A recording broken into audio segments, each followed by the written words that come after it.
This is page 315 of Mehera-Meher, Volume 2, Chapter 76, An Injured Knee. On 23 December 1946, Meher Baba and the women Mandali left Simla and returned to Niranjanpur. But Baba left again 4 days later for more must contacts. Baba did not wish to remain in the north of India during the approaching winter, so he instructed Erich to look for bungalows in Mahabaleshwar, where the winters were mild. Erich rented a palace owned by the Aga Khan called Florence Hall. Having been at the place of seclusion for more than 7 months, Baba and the group of 9 women left Hardwar by train for Delhi on 30 November, where Baba and the women had dinner at Keki and Dune Desai's.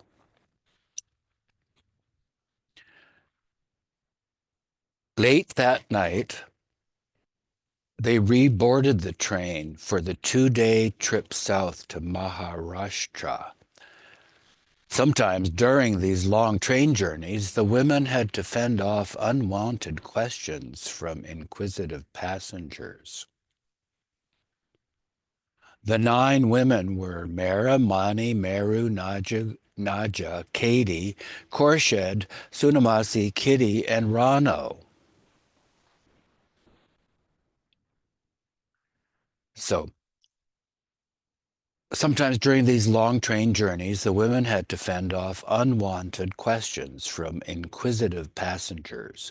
Mani resorted to some innocent subterfuge on this trip when an especially nosy woman in the all-woman compartment began questioning them, wanting to know about each one. Mani decided to have some fun. "See that one?" Mani said, pointing to Najah. "She has 7 children, and the separation is just killing her." The woman said, "What does her husband do? Does he work?" Mani, "Work? He owns a factory." Woman, "What about her?" Katie, "She is engaged to a Sikh army officer." Scowling, Katie raised her eyebrows at Mani. The woman asked, "And that young lady?" Meru? "Oh, she's still schooling." Except for Mara, about whom the woman fortunately did not ask, Mani had each of them married, working, or in school. Finally, the woman wanted to know about Mani. "And what about you? Are you married?" Mani lowered her eyes demurely and replied, "Not yet."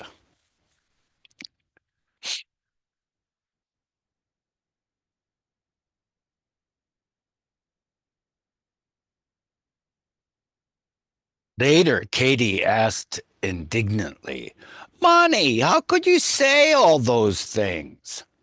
"Well, if I didn't, she would have asked you, 'Are you married?' You would have said no. Then others in the compartment would have asked why all of us are traveling together, where are we going, etc. That would have been worse. This way, they had a pleasant journey. They don't know us, we don't know them. Where's the harm?" The group continued to Manmad, arriving in Mahabaleshwar by car on 2 December. An additional member of the party was a black Scottish terrier puppy named Cracker, as in firecracker, that Baba, not Kitty, had found. Cracker was brought from Dehradun as a puppy, Mera recounted. He was given by a European lady in Delhi. He was so black that once Mani went to look for him in a dark room and couldn't see that he was right under her feet.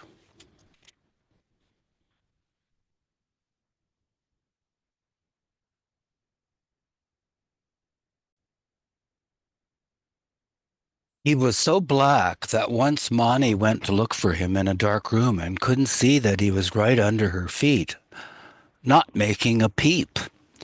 Terriers are usually one-person dogs, but Cracker would listen to all of us in the ashram. One day,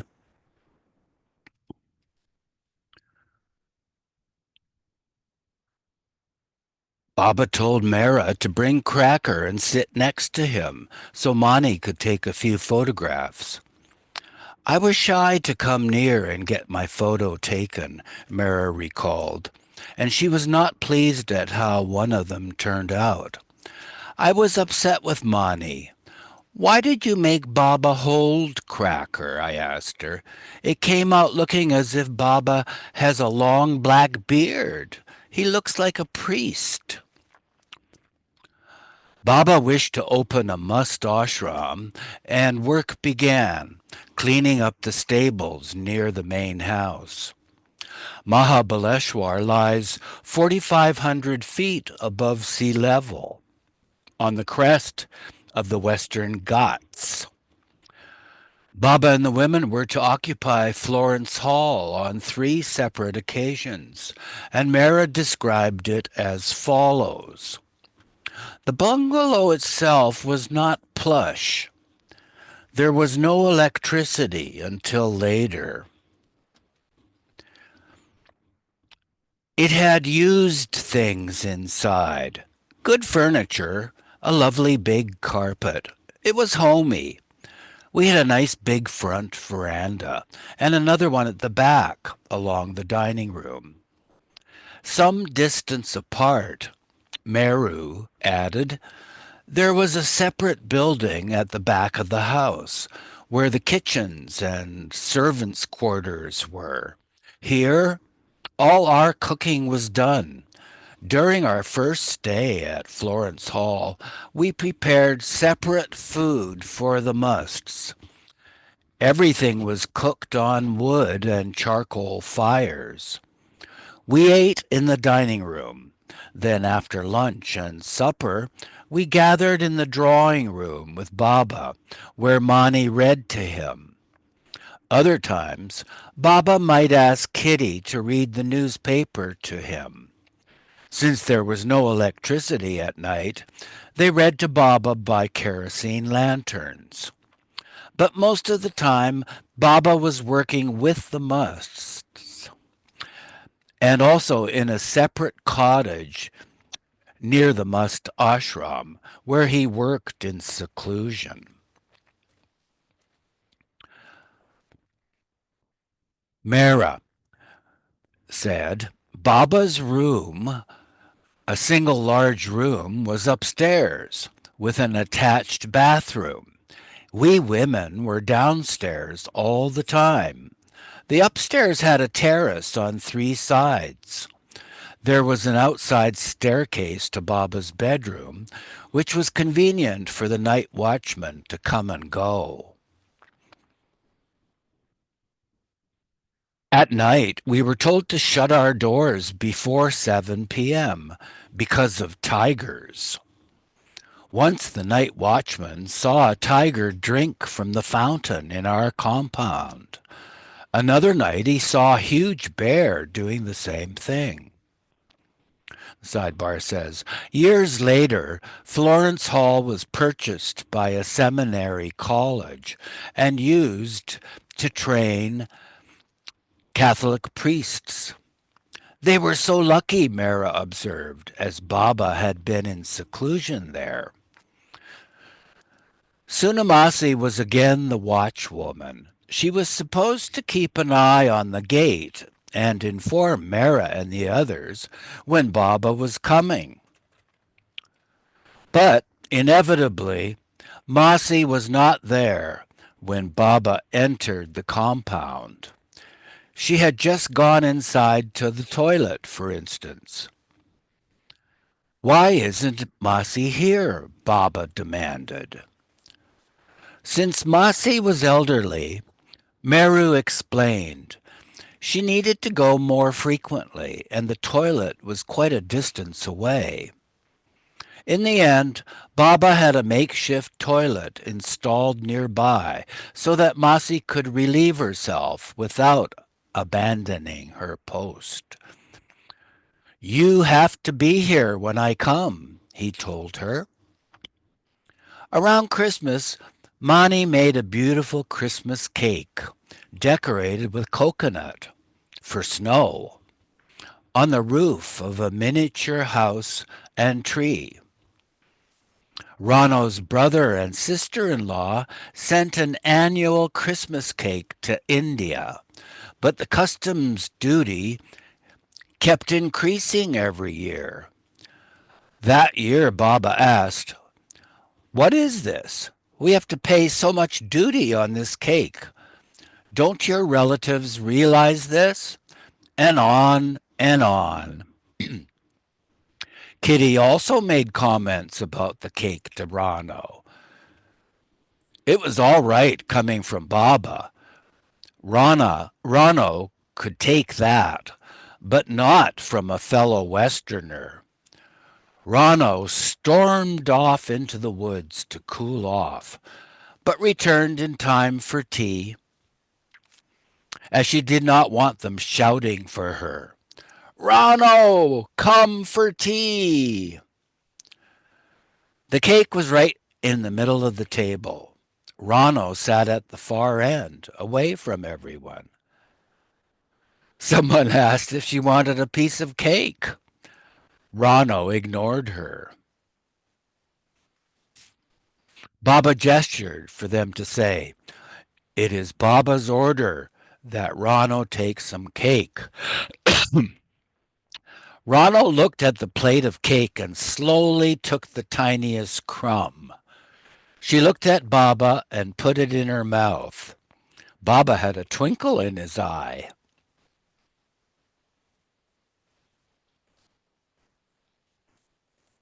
After 40 days of working with the musts, the mad, the poor, and the disabled, Baba disbanded the Mahabaleshwar ashram on 28 January 1947, keeping only one must, Shah Saheb, who was particularly attached to Baba and did not want to leave. After such intensive working, Baba always liked a change, and he telegraphed different lovers about possible destinations, such as Keki Desai, whom he cabled in Delhi on 8 January.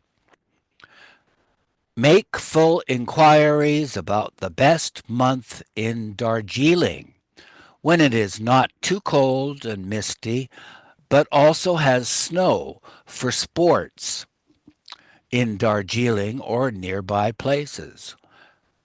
And wire me." Perhaps Baba would have gone skiing had he stayed there, but instead he chose to stay for a few days with the women at the dock bungalow Papa Jesawala found in Mahad, a nearby holiday spot on the Bombay Road, famous for its hot sulfur springs. Baba took a dip in the hot springs with the Mandali. The women waded in later, but they did not stay in long, as it was too hot for comfort. One day, Papa prepared a memorable meal, a memorable lunch of mutton pulao, which is rice and mutton cooked together. Mehera remembered the meal. "We ate on the veranda," using large dried leaves as plates. Baba served us. Papa had cooked it so well with a little dahi, that's yogurt, and mutton. So tasty, so delicious. Baba also liked it very much. Baba said, I'll tell Papa how much we enjoyed it. He'll be very happy. He told him, the women liked your pulao so much, I also liked it. In fact, I took a second helping. It turned out so well because you cooked it with so much love. And Papa was bursting with pride and happiness. Back in Mahabaleshwar, Baba began a 16-day seclusion on 7 February in a hut in the compound.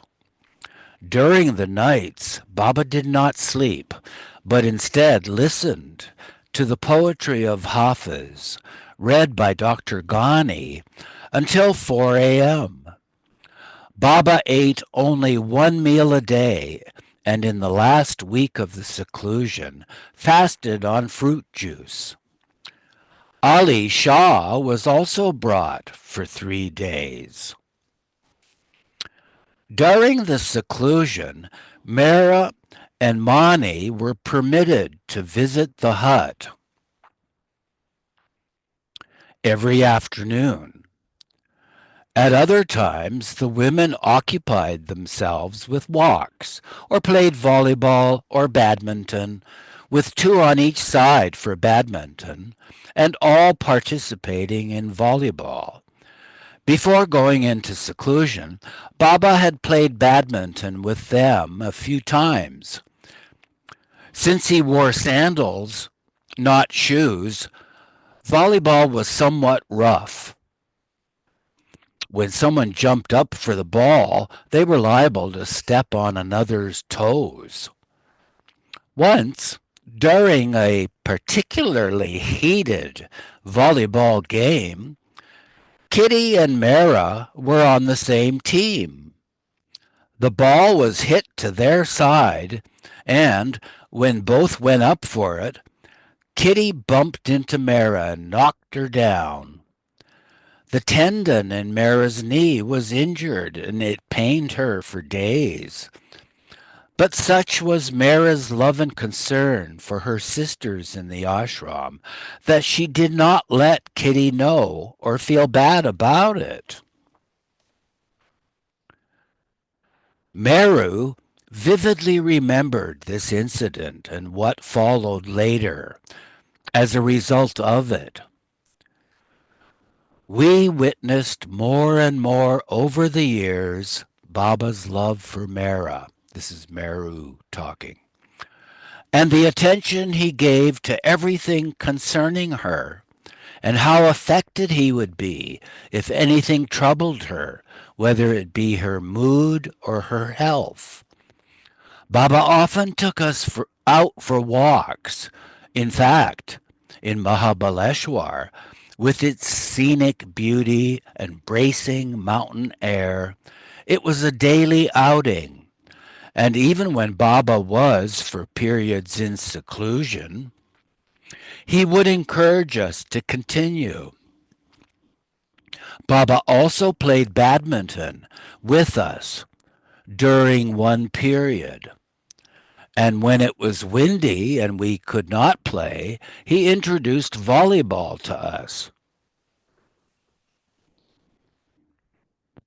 For a while he would play, and then he'd go to the men Mandali's side and tell us to continue whatever game we were playing. One time, during a volleyball game, Kitty and Mehera and others were on one side, and in their enthusiasm to hit the ball, Kitty bumped into Mehera rather forcefully and knocked her down. Mehera hurt her knee, and naturally, the game ended when Mehera could not continue. Not to have Kitty feeling worried about it, Mara made light of it. But that knee kept bothering her every now and then. A year later, when we were in Nagar, staying at Goher's parents' house again, while Merazad was being rebuilt, I remember that Mara had a marked limp. And when Baba questioned her, she said that the knee bothered her a little. Baba insisted on Mara allowing him to massage her knee, which he did with a liberal amount of iodex every afternoon. I still have that picture in my mind of the scene of Mara very shyly and hesitatingly allowing him to do so, which he did with gentle hands and complete concentration for quite a while, until the black ointment was completely absorbed and the skin the natural color. This continued daily for a number of days, till Baba again left Nagar in the heat of summer for his must work. By the time he returned, Mara's knee was completely well and never bothered her again, even when we walked all those miles every day in the new life. After his seclusion, Baba wished to take Mara and the other women to the movies. Adi Sr. was told to select a few they might like. He watched 4 films at a stretch at Sarosh Cinema on 27 February and chose 2 titles: A Scandal in Paris and Casablanca. These were given to Erich, who drove the reels to Panchgani in Sarosh's car. Baba took the women to see them at a theater in Wai. At the beginning of March 1947, in a letter to Narina and Elizabeth, Baba sent a message to his lovers in America stating, "The world is now drawing very close to the great upheaval which must precede the breaking of my silence. This upheaval will entail great suffering to humanity, but this very suffering will work a profound change of heart and will sweep the world clean for the new and vital phase that must follow." There's an asterisk. According to Mansari, one day Baba told them, "I will close all the doors and create smoke indoors. And then I will gradually, very slowly, open the door. Only then will suffocating humanity become conscious of fresh air." And back to Baba's words.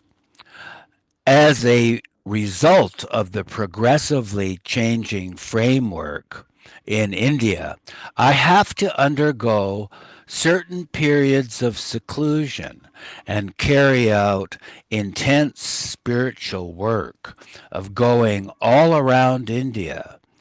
For this reason, I have decided to postpone my visit to America until 1948 and have called Narina and Elizabeth to India to discuss in detail the plans for my coming in 1948. And the sidebar says that's from Lord Meher Online, page 2564. Having completed his seclusion, Baba again wanted a change, and he departed on 5 March for Vengurla, a quiet beach resort on the western coast of India, with Mera, Mani, Meru, and Kitty. Dawn, who had been to Vengurla before, had suggested it for its beauty and privacy, and he accompanied them. They drove in a rented car. Baba, oh sorry, Dawn sat in front, between Baba and the driver, with the women in the back. They stopped for lunch at the hill station of Amboli, where they spent the night. Amboli is a little like Mahabaleshwar, but on a much smaller scale. In the evening, Baba went for a walk with the women, exploring the area. Vengurla is about 15 miles further from Amboli, down hairpin curves with forests on both sides, until one reaches the sea. Here they stayed at the dock bungalow for 4 days. The women liked the place. Mera said Vengurla was a nice seaside town.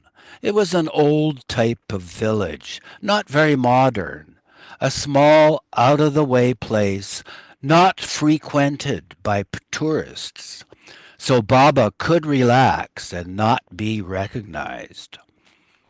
We stayed in a lovely government bungalow built by the British. It had a number of bedrooms separated by a dining room in the middle. We occupied 2 of the rooms, and Baba and the Mandali occupied the other bedrooms on the other side of the dining room. The sidebar says, besides Dawn, Vishnu was also there. The place was fully furnished. It had a broad porch with a railing on 2 sides, facing the ocean, and from a back veranda you could see the town. The kitchen was outside, and a Muslim caretaker and his family cooked our food and prepared fresh seafood for us. There was no garden. The rest house was built on top of a cliff of hard rock. The sea would dash against the rock all day long. It wasn't a quiet beach. We had to get used to it. In the morning, Baba took us down the hill to the beach. Steps had been roughly hewn out of the rock. No Parsis or Europeans were about, just natives who weren't so curious to see who we were, so we felt free there. It wasn't a straight beach, but curved, so the water was not rough to swim in, as it was in Calicut. There was a tiny church near our house, with a path leading from it to the beach, down to a sandy inlet. At times, not a soul was on the beach. At the seashore, the women waded in the water, while Baba and Dawn walked along the beach. Once, Dawn, an accomplished artist, sculpted Baba's face in the sand. Baba called the women over to see it. Another day, Baba sat with them by the ocean while they hunted for seashells. Baba too picked up shells and gave them to Mera, which she kept. Once or twice, Baba took them to the sea by the longer route in a dumni, a small, light, ox-drawn cart, big enough for 4 people and shut on four sides like a caravan, though it had windows. From the dock bungalow's large window, Mara and the others would look out at the boats in the bay and watch steamers being loaded with crates of cashew nuts grown in the area. Mara remembered. It was lovely there, moonlight on the ocean, watching the fishermen in their little boats going out to fish, the early morning sunrises. Very, very quiet. No people around. One day, on a walk down the hill, Baba led them through the thick vegetation of the cashew forests to a cashew nut factory. The factory operated out of one cavernous room. Women sat in rows on a carpet, piles of cashew nuts in front of each. They peeled and separated the whole nuts from the pieces, the whole ones for export, and the broken ones were sold in the domestic market. Mara found the heaps and heaps of cashew nuts a tempting sight. We felt like grabbing some and eating them. They did not eat any, but Baba did allow them to have another treat. Baba gave us toddy to drink, not from toddy trees, but from coconut palms. Toddy is sweet and good in the morning. It was very inexpensive in Vengurla, so we had it every day. It was not alcoholic because it had not been allowed to ferment. We had it straight from the tree. The women came from the beach tired and hot, and Baba gave each a cooling glass of toddy. Mara loved climbing, and once, while Baba was out looking for musks, the women went exploring and found a cave. Mara said, I love hills and mountains. I don't like staying in front of the sea. It gets monotonous.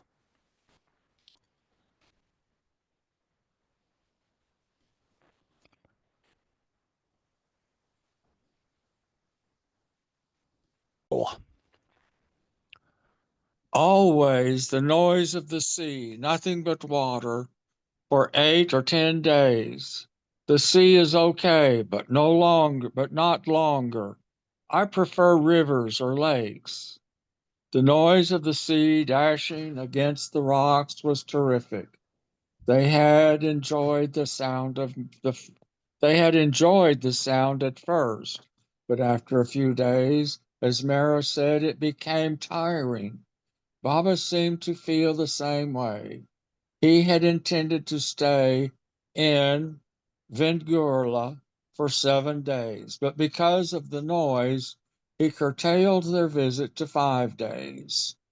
They left on 11 March, traveling to Belgaum for 2 days, where Vishnu's relatives had arranged accommodations in a local guest house.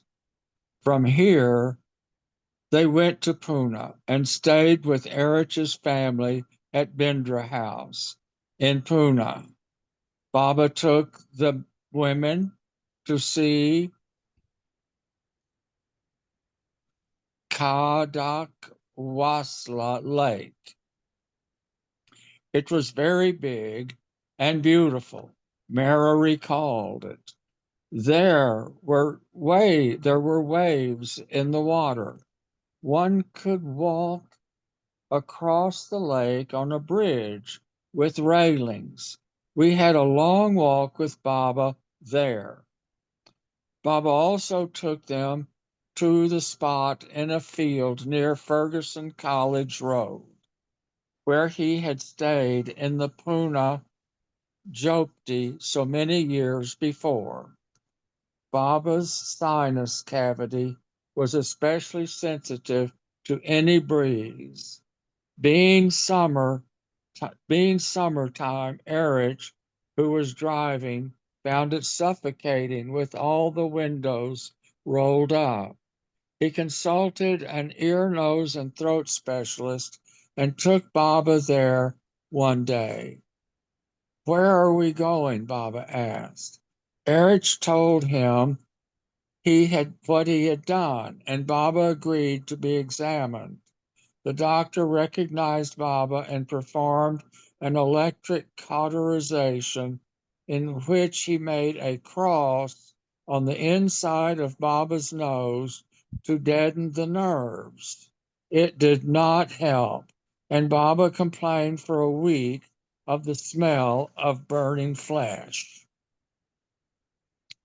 From Pune, they were driven to Meherabad on the 14th of March, staying there for 6 days before returning to Mahabaleshwar. While at Meherabad, Baba took the women to see two films at Sarosha's Arangown Military Cinema on the 18th. Adi Sr. drove them to Pimplegown for a few hours. Baba also instructed Pindu to raise a headstone over the dog, Kippy's grave, and to have a headstone made for Nadine Tolstoy too. Baba was gone for most of April. He left for Madras on the 1st, where a large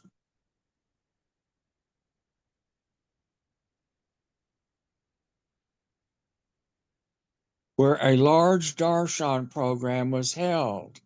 He was back after a week, but then he left again to work in seclusion with Ali Shah Purand, at Purandhar, at Purandhar Fort near Pune. After a 5-day stay in Satara, Baba returned to Mahabaleshwar and resumed his work with Mas there.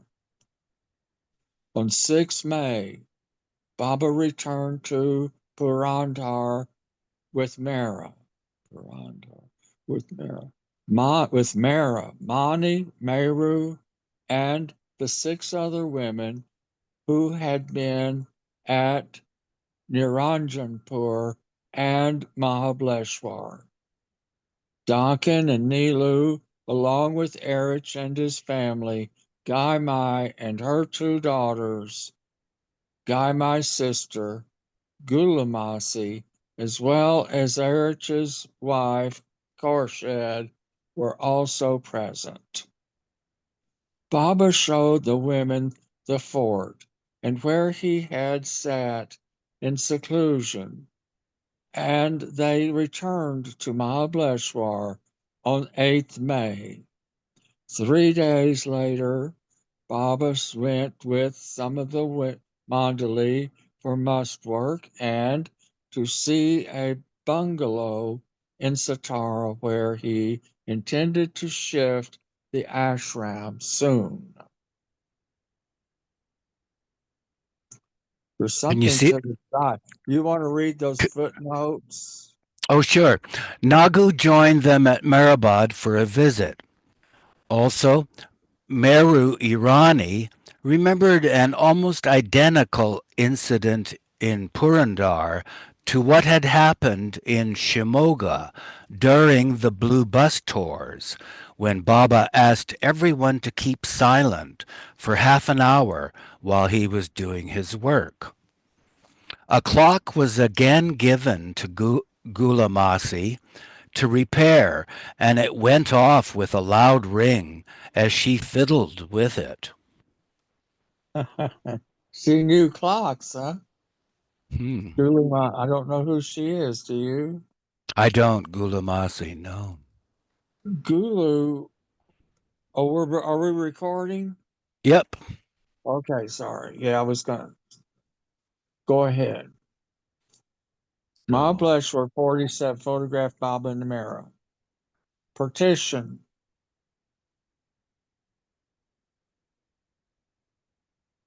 Went a little high up, Eugene. I still can't see it. Come oh, down. There we go. Since there, are we ready? yes, please.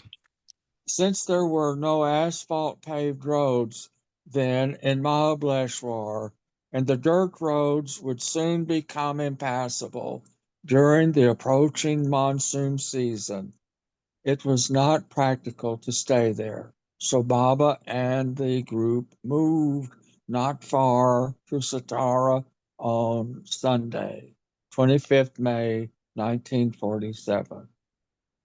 Initially, oh, it's jumping around on us. Okay, that we did not get in on the beginning. Where are you going? Is that doing that by itself?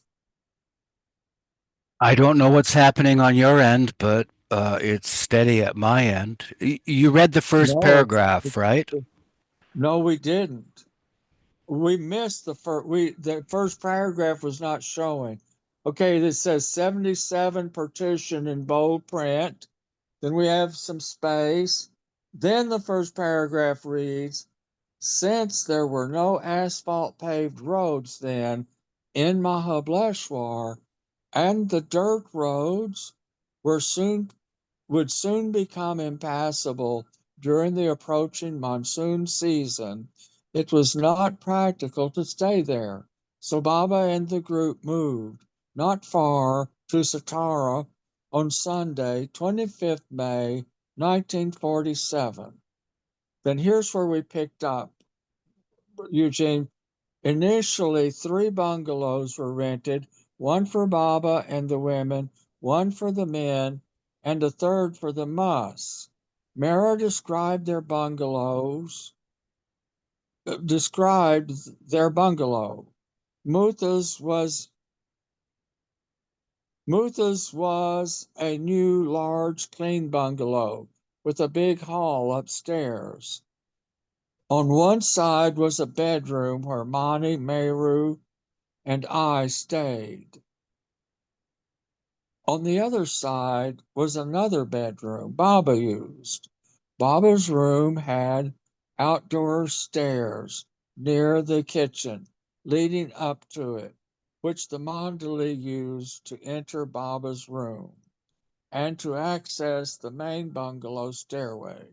There was no furniture, so we had to provide our own. The only thing Mara did not like about the place was that the house had been built facing west.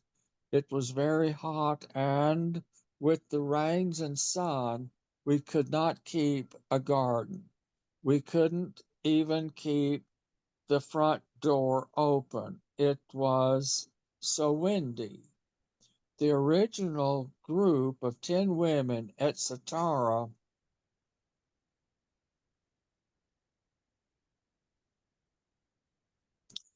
Eugene, you Yes. I Did I see go the too far color. for you? Well, for my eyes, I have to enlarge the view. I have to zoom in, and that's reducing the amount of print that's showing. So when Ah, you scroll, you're going beyond. That's what now I got it. Kitchen.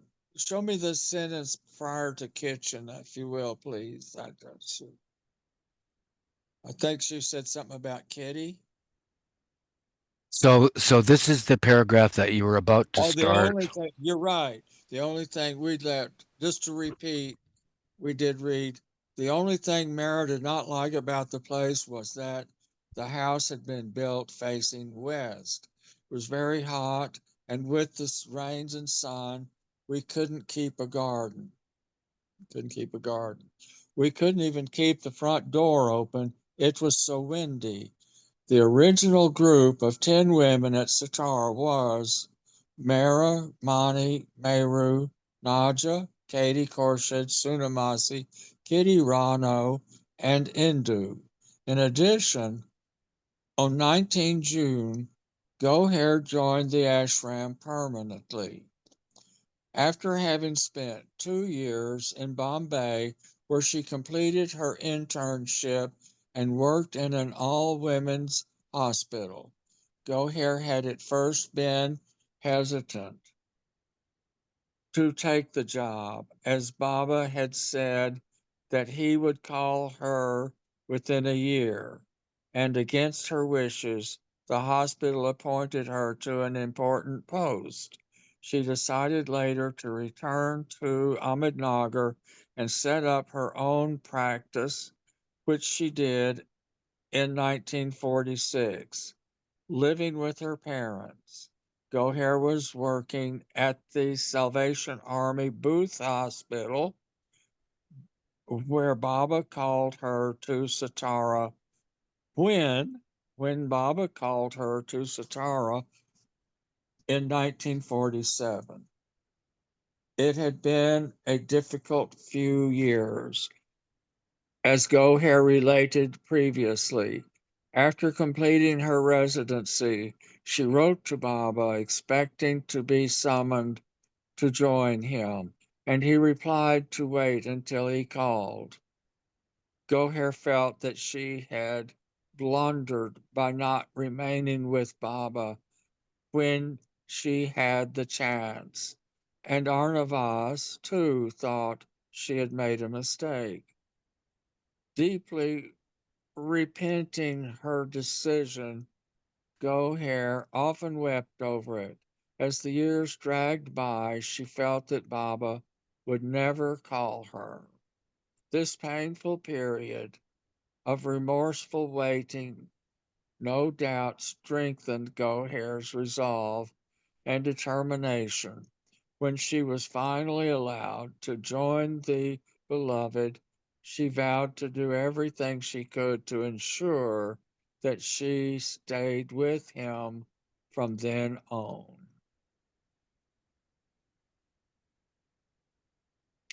Still, Goher felt unworthy.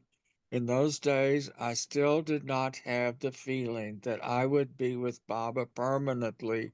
I wanted to, but because Baba was rather strict and demanded implicit obedience, I always had the feeling that I was not good enough for Baba.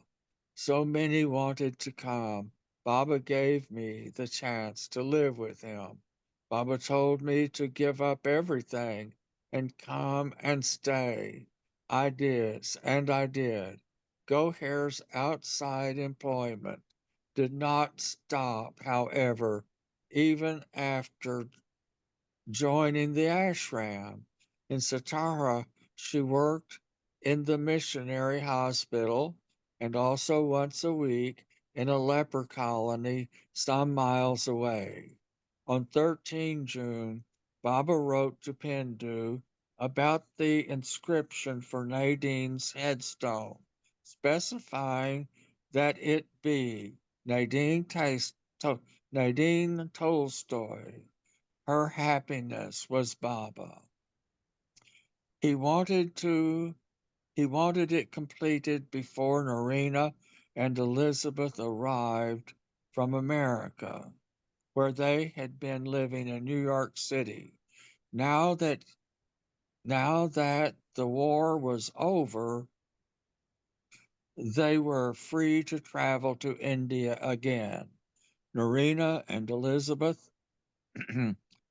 Norina and Elizabeth's plane was delayed, so they reached Bombay a day late, on 12 July, and arrived in Satara the following day, having been met by Adi Sr. and Pindu.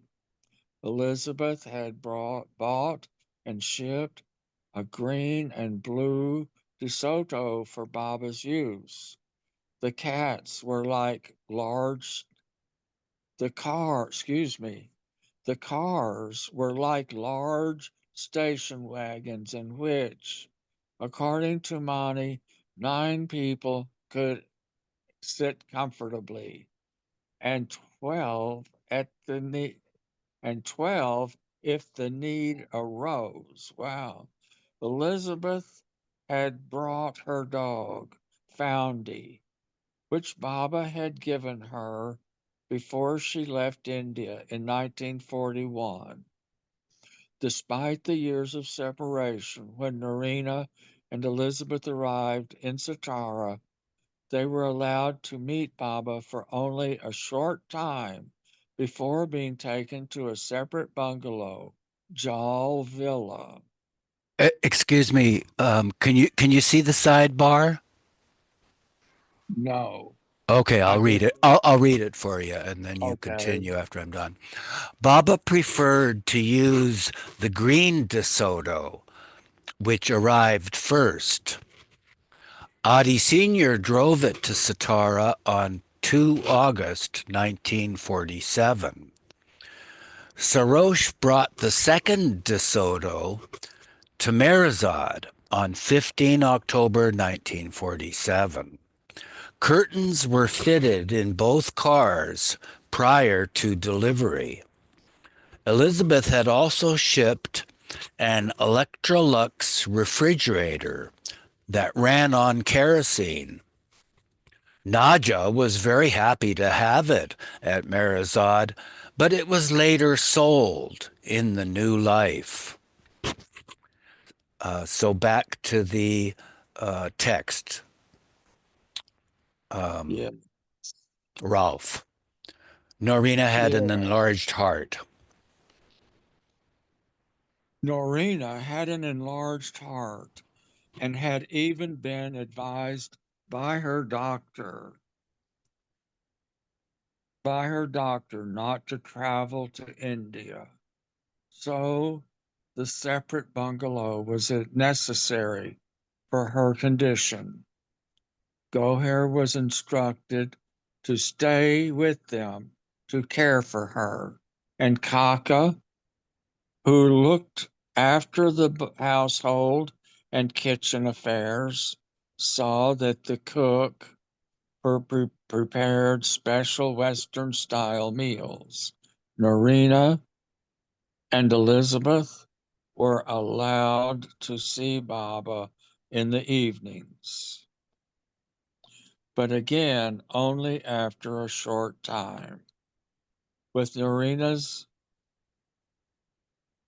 condition as an excuse, Baba seemed to be keeping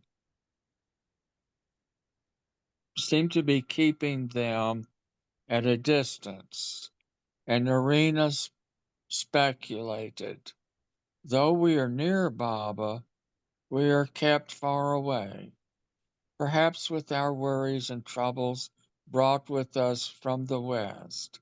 Baba is keeping us in spiritual quarantine. There's a footnote for that. Did we read it already? No, that's from Lord Mayher online, page 2582. Oh, so we don't have that. Okay. When Norina was feeling better, Baba did allow Elizabeth to drive him and a few of the other women to Belgaum in one of the new cars. Mara related, we arrived at 4 or 5 in the afternoon. The roads were very bad. We ate, and Baba suggested that we go to the pictures. Elizabeth suggested Darkest Africa. And the side note reads original title Batman of Africa, 1936. Oh my goodness. White adventurer Clyde Beatty leads expedition to Jungle City to rescue captured white girl. Good special effects, primitive acting. And back to the text, Ralph. We got inside the theater and the movie started. It was very boring. About a white girl made to be queen of the Africans who worshipped her. Very uninteresting and dry. Baba asked Elizabeth, "Is this the picture you wanted to see?" "No," Elizabeth said. I'm I'm now regretting that we came at all. Mara joked, Mara joked, we came out so tired, as if we had been to Africa and back. All right, I think I'm about read out for the moment. Okay.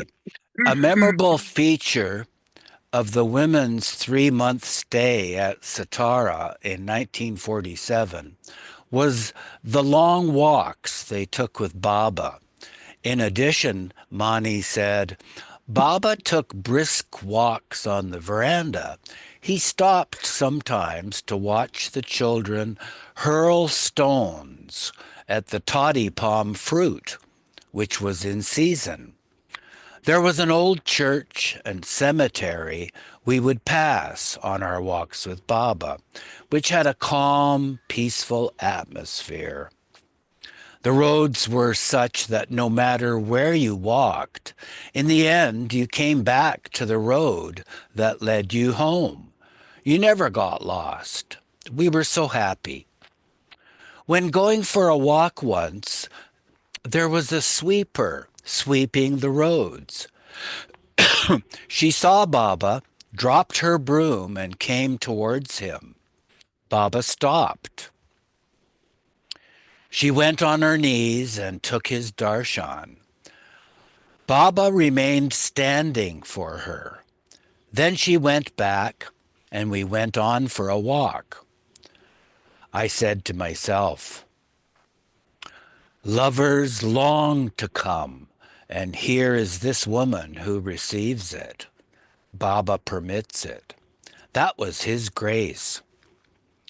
The women Mandali found out from their local servants that two very poor German or Swiss sisters were living in Satara.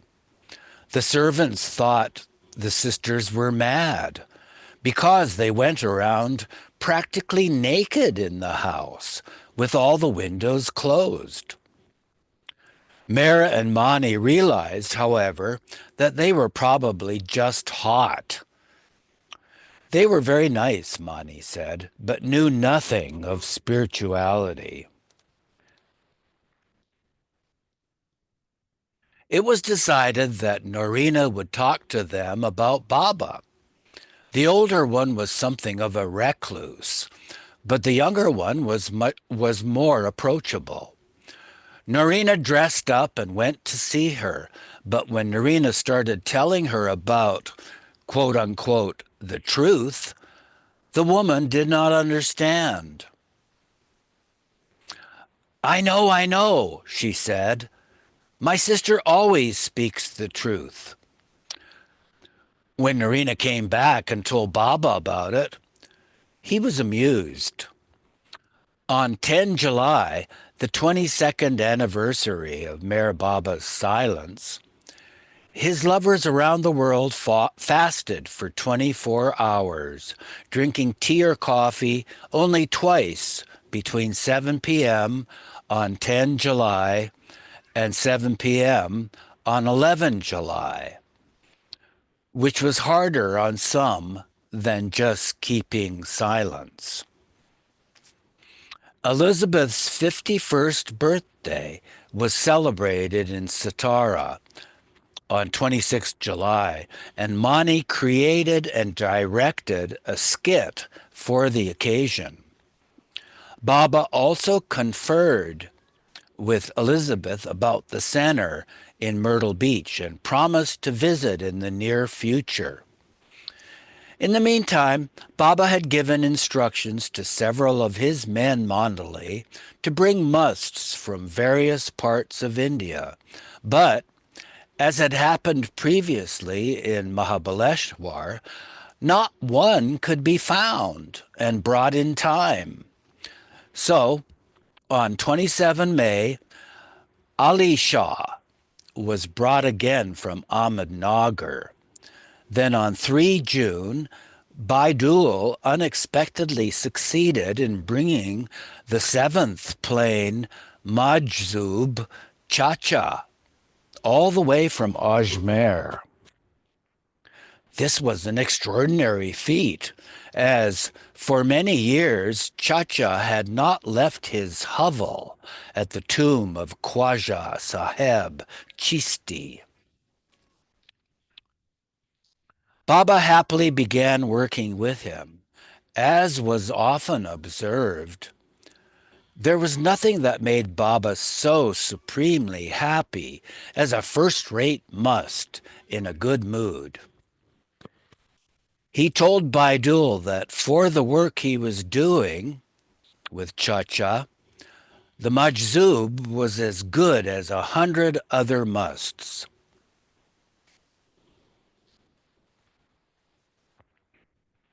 Sidebar, there's a sidebar here that says a circus performance.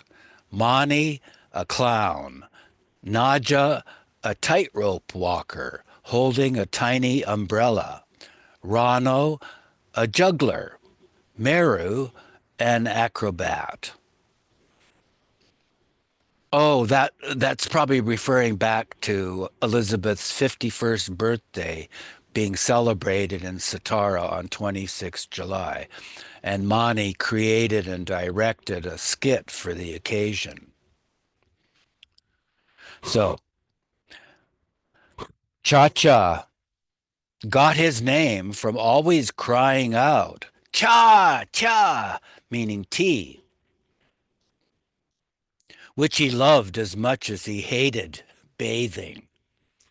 Once in Satara, he had Baba drink 50 cups of tea, which Baba only pretended to do. Chacha never did allow himself to be bathed in Satara, and only after several weeks did he permit his old clothes to be replaced with new ones. So we'll stop here at more or less at the top of 326. Let me stop the recording and stop the share.